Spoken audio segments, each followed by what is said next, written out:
I was 3 sips into my lukewarm breakroom coffee when Sarah from HR poked her frosted blonde head in and said, "Dana, can we chat real quick?"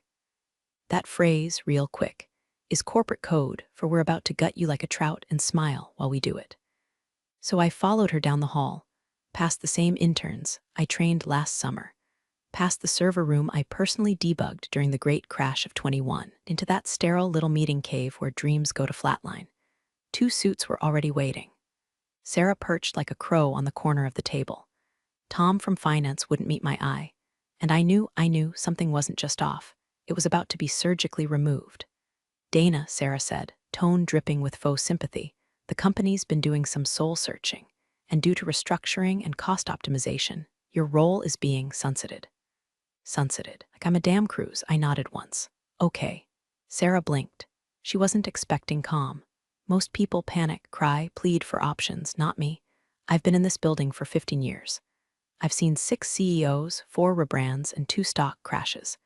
I've survived vending machine mold, Floor 2's mystery leak, and Gary from procurement. I've written the damn vendor matrix they still use to onboard contractors. I've watched half of my code be bastardized by so-called agile consultants wearing all birds and ego. But then came the real gut punch. Tom cleared his throat. "There's one alternative if you're interested.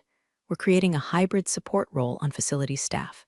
It would be part-time, but it keeps you on the team, primarily janitorial duties, restocking, maybe light custodial work." My brain flatlined. For a second, I thought he'd said it wrong. "Offering me a mop?" I asked, voice low. Well, Sarah laughed too brightly, "Not just a mop. It's a transitional opportunity. We think of it as cross-functional synergy." I could hear something snap inside me, not loud, not dramatic, just final, like a zipper sealing a body bag. I smiled, and that smile scared them more than any yelling ever could. "Appreciate the offer," I said, rising, "but I think I'll go explore other kinds of synergy." And I walked out. No screaming, no tears, just a silent detonation deep under the skin. 15 years of loyalty filed under other expenses and swept into HR's digital trash bin. They were already sending the email to deactivate my system access before the elevator hit the lobby. I got home, kicked off my flats, and poured the last of the boxed wine. My inbox pinged. Probably spam, I figured. But it wasn't. Subject line, "Still interested in consulting?" I stared at it. It was from Blake, some old contact I'd met years ago at a vendor summit in Denver. He'd mentioned a side firm doing strategic acquisitions, asked if I ever wanted to pick up contract work. I'd ignored it at the time, but tonight, I clicked it open. "Before I tell you what happened next, do me a small favor. I'm trying to hit my first 10,000 subscribers, and I promise every story after this only gets wilder. Hit that button if you haven't already. Help a girl out. It's free and full of corporate karma." Now, where were we? Yes. I typed back one line, "Let's talk." Blake's email was simple. Just 2 sentences and a digital business card from a firm I'd never heard of called Marlowe Strategic Holdings. "Hope you're well, Dana. Let me know if you're open to part-time advisory work. We're doing diligence on a few tech ops plays and could use someone who actually knows what the hell they're looking at." It was 4 months ago. I never responded. Too busy duct taping legacy software for the ungrateful parasites at Devlin Group Inc., my former employer and current garbage fire in disguise. Now I sat in my living room, sweatpants on, wine gone, rage simmering under a dead calm like a house fire behind frosted glass. I clicked reply. Still open. What kind of work? I hit send. Didn't reread.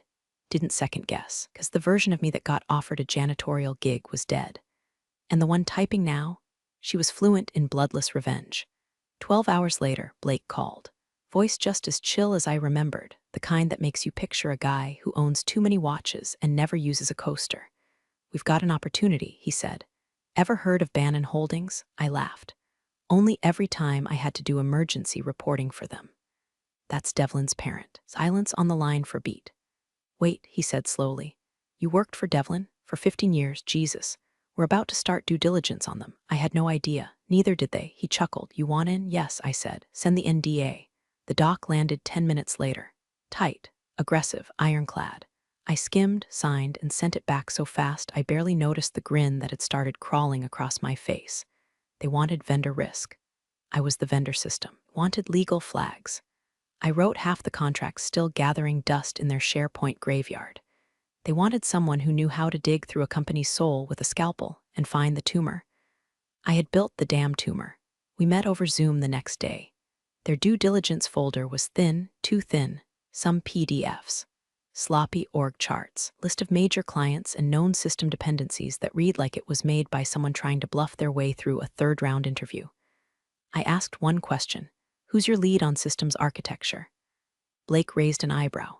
Technically, you. If you say yes, I said yes. And just like that, I wasn't unemployed. I was embedded. No badge, no desk, no swag mug or pizza Friday. But I had something better: access. Purpose. A company full of smug bastards who still didn't know what had just stepped onto the battlefield.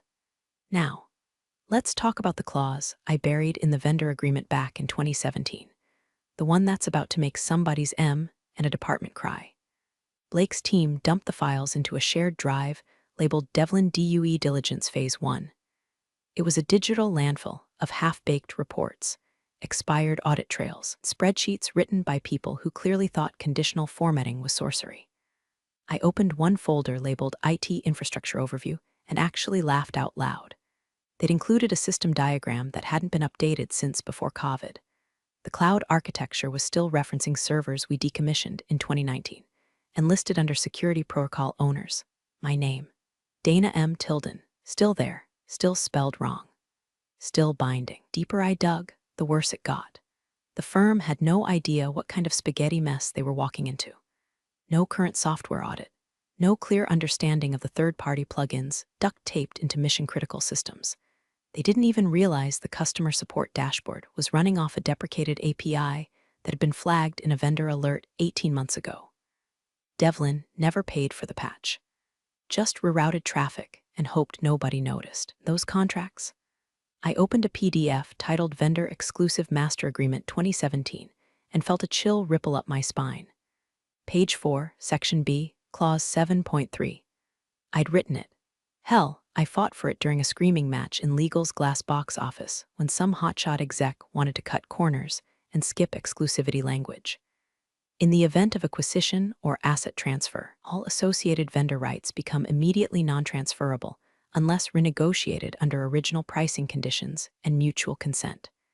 Translation: if Devlin tried to sell itself, every one of their exclusive contracts would go up in legal flames unless they got explicit, written approval at the original rates, which were laughably low by today's standards.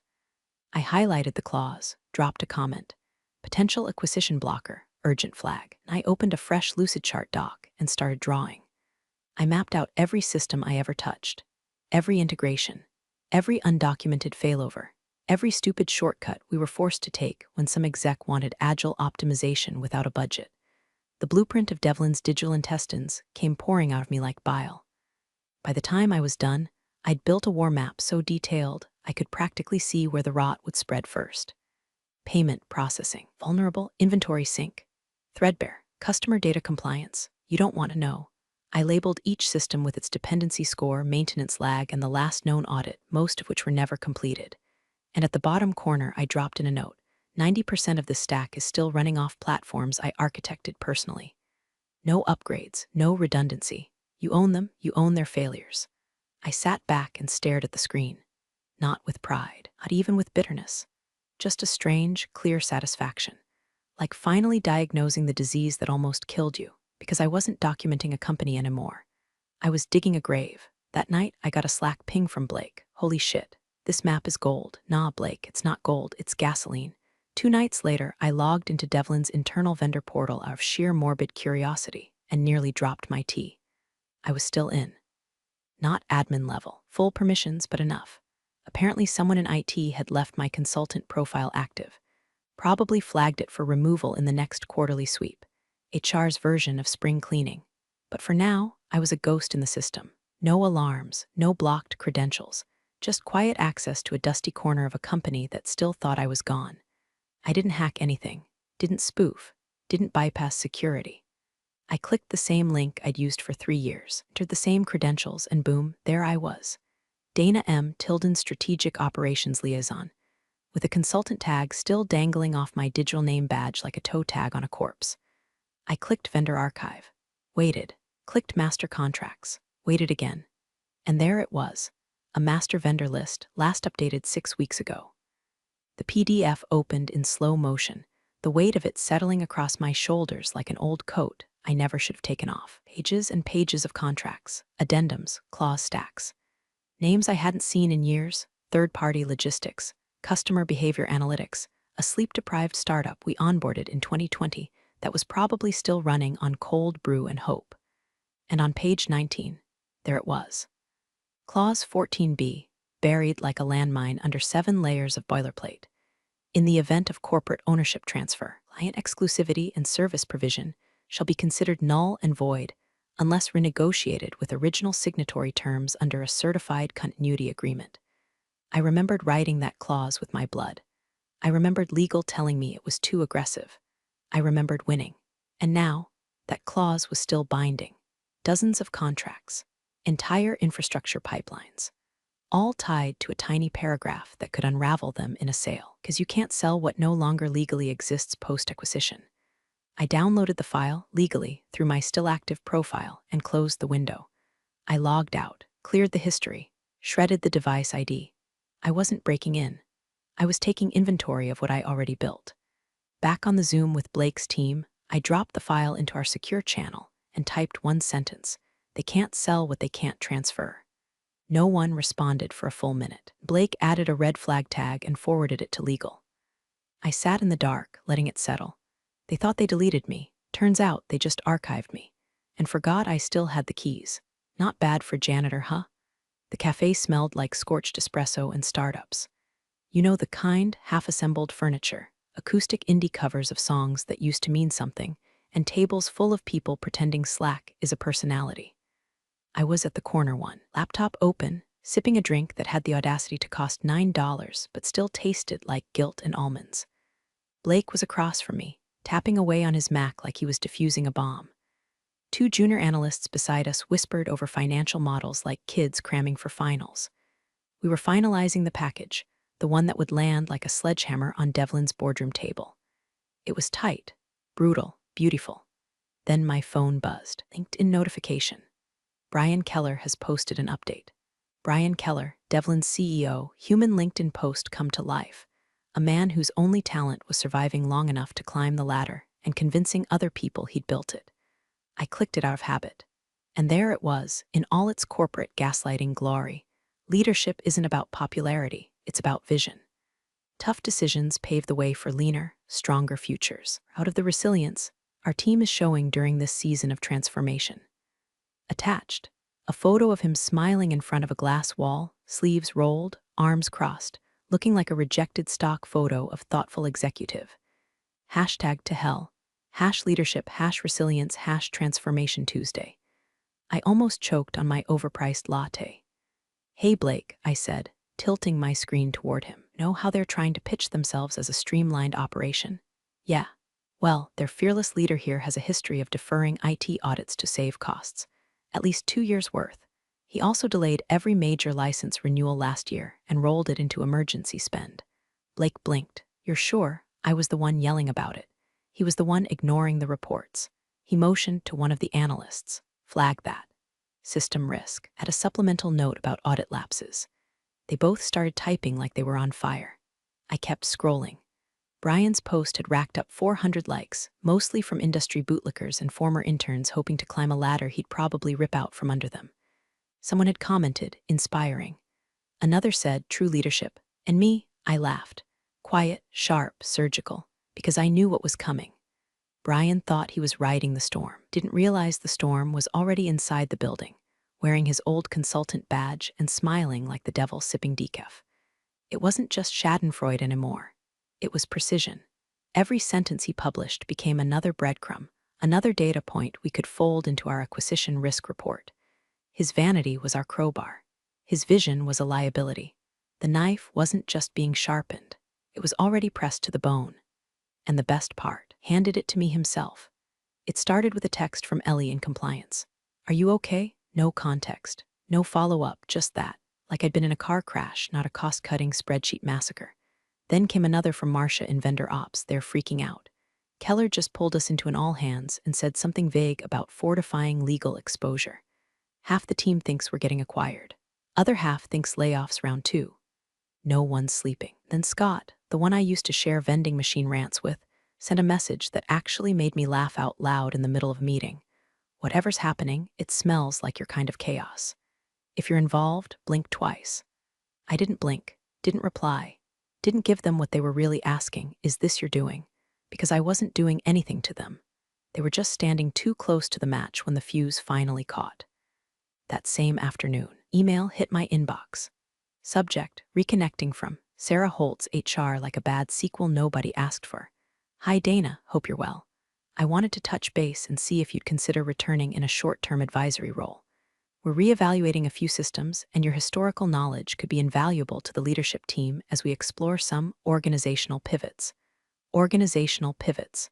God, they couldn't help themselves. No apology, no ownership. Just a cloying attempt to staple a parachute to the back of a plane already nosediving into a canyon. I read it 3 times, then archived it. No response. No click. Just a cold little tombstone in my Gmail marked HR Desperation, Vault 2. I knew what was happening behind those glass walls. Whispers in the break room. Sudden closed-door meetings. Mid-level managers refreshing the Slack directory to see who disappears next. Rumor mill had gone feral. Some were guessing bankruptcy. Others guessed regulatory trouble. A few even suspected sabotage, which was delicious in its own way. Nobody suspected me, because nobody at Devlin had ever really seen me. They saw Dana from Ops, the one who always fixed things, who never made a fuss, who bled overtime into weekends without raising her voice. They never saw the full system, the pressure points, the faults, the trapdoors I'd memorized like my own fingerprint. They thought I left quietly. They didn't realize I left loaded. And now, every nervous glance over shoulder, every hushed Slack thread marked private, every icy ping from legal, it was a ghost they couldn't name. I wasn't coming back, not to consult, not to fix, not to mop. I was already where I needed to be, and the foundation they'd built on my work, it had just started to crack. At 9:12 a.m., email was sent. Subject, Devlin Acquisition Package Final Risk Summary plus red flags. It went to a curated list of legal and executive contacts inside Devlin's parent company. And buried in the attached PDF on page 17, bolded, annotated, and hyperlinked, was the fuse. Clause 14b, non-transferable vendor exclusivity agreements. Language written by yours truly in 2017, now elevated from ignored fine print to full-on financial guillotine. I watched it land in real time. You could feel the detonation through the silence. At 9:31, I saw the first ping on our internal Slack. Heads up, Devlin's general counsel just requested a full red line review. At 9:42, emergency legal meeting added to their internal calendar. No subject line. By 10:15, Arlo's senior partner got a reply email requesting a direct line of contact with someone familiar with legacy vendor architecture. Blake messaged me one word, "You in?" I said yes. An hour later, I was sitting in a secure video room, hair pulled back, glasses on, a neutral expression carefully layered over the satisfaction burning beneath it. They didn't know I'd be attending. Not until I appeared, muted, in the corner box of the screen, labeled only strategic advisor. The meeting opened with formalities, soft voices, everyone pretending this wasn't a gunfight. Devlin's lawyers looked freshly panicked. Eyes darting. One of them was the same associate who once told me my clause wasn't enforceable at scale. He looked like he hadn't slept in 3 days. Then Marlowe's legal lead calmly walked them through the document, identified a significant impediment to transferability under existing contractual obligations. Specifically, Clause 14b of multiple vendor agreements outlines a non-transfer clause in the event of ownership change. Someone on Devlin's side interrupted. We've never had a problem with that clause before. Blake leaned in, voice smooth like black ice. That's because no one's tried to buy you before. The lawyer flipped to the next slide, displayed a highlighted version of the clause, my clause, along with a column titled, Contracts at Risk, 47. Renegotiating at original rates is non-viable. Service interruption is likely. Client retention is at risk. We're currently classifying this as a Tier 1 blocker. They started to sweat. I watched as the head of legal whispered to someone off-screen. Another exec began typing furiously. A woman in the background pulled up something on a second monitor, eyes widening as she scrolled. They were trying to find a way around it, trying to unwind it, trying to fix what had already detonated. And then came the moment I'd waited for. Brian Keller's face appeared, his camera clicked on. He stared at the screen, stared at the claws, then saw me. The pause was exquisite. Recognition bloomed behind his eyes like a bruise. His jaw tightened. His voice, when it came, was controlled, but you could hear the panic in the pauses. Dana. I didn't speak, didn't smile, didn't blink. Just met his eyes through the screen. He looked down, read the clause again, saw my initials at the bottom of the contract reference. DMT, he knew. He knew exactly what I'd done and when I'd done it. And that's when he realized this wasn't due diligence. This was dissection. The boardroom was carved from glass and arrogance. A skyline view of the city they used to rule. Sunlight hit the polished table like it was trying to spotlight the guilty. I walked in with Marlowe's team, clean lines, black folders, zero small talk. Nobody introduced me. Nobody needed to. The air changed the second I stepped through the door. Brian Keller was already seated, suit tighter than I remembered, forehead shining just enough to betray the pressure. When his eyes landed on me, he froze, blinked. His brain needed a second to cross-reference the image with a file he thought was long deleted. Dana, he croaked. One of our partners spoke before I had to. This is Dana Tilden, our strategic advisor. She'll be providing system and contract-level insight for the review. Brian nodded slowly. The kind of nod that happens when your life flashes before your eyes, and the only thing looking back is every shortcut you ever took. He didn't speak to me again. Not directly, but he tried. 2 hours in, after Marlowe's counsel dissected clause after clause, each one like a shovel of dirt over Devlin's valuation, Brian asked for a sidebar. I'd like to speak with Dana privately, he said, voice low, palms pressed together like a preacher asking for rain. Blake looked at me. I shook my head once. No, not angry, not smug. Just done. The meeting resumed. They fought to salvage leverage, tried to insist on value. I had to downplay the exclusivity clauses, the license gaps, the audit lapses. But every time they reached for ground, we pulled the rug a little further. And I didn't have to say a word, because they were choking on my silence. By the 4th hour, Devlin's lawyers looked ready to walk into traffic. Brian wasn't speaking anymore. He was staring down at the table like maybe, if he looked hard enough, a better past would appear. The acquisition didn't fall through. It didn't go the way they dreamed. Renegotiated terms, massive valuation cuts, no retention bonuses, no title guarantees, just a leaner, tighter asset purchase stripped of the bluster. And me? I stood at the window when it was done, looked out at the same skyline I used to see from the floor they kicked me off of. Back then, they offered me $500 and a mop, said I could still be part of the team. Now, they couldn't afford me, even know how to speak to me. I didn't give a speech, didn't wink, didn't monologue. I just gathered my things, nodded to the room, and walked out. But in my head, I wrote one final line on the chalkboard of this whole miserable, glorious mess. 3 days ago, I was worth $500 and a mop. Today, I'm here to clean house. Just not the way they hoped. Big thanks, you legends of the old office days.